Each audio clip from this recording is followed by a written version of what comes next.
Well, in section 2.3, we're going to do an assignment that's very similar to what you did in 2.2 with regards to bar graphs.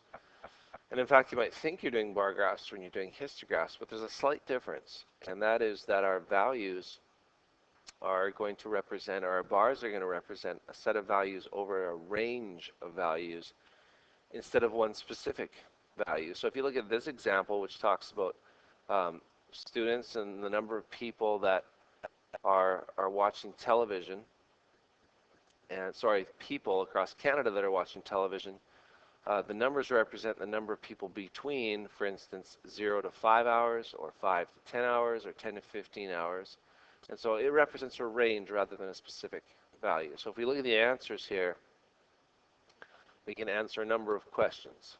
Well, how many people watch between 10 and 15? Well, between 10 and 15, we go to the top here. Looks like it's almost 700 people. We could look back at the table and say, well, that's 684. We can compare the values by looking at this quick. We could put some together.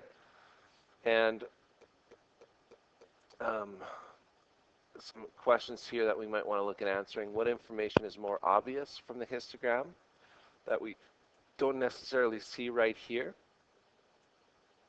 Well, I suppose that between 5 and 20 hours is what the number of hours that most people are going to watch per week. What information is not displayed in this histogram? Well, that's an interesting question. I'm not sure what is not displayed. I guess we don't have a map or a key like we had in the bar graph. I guess there's not values greater than 35 hours is what's missing. And so then the question that you're going to have to address is this a good representation of the data? Does it give us a good indicator of what we're looking for? Another example here is T-shirts and More, which is a company, and their salaries estimated in thousands of dollars.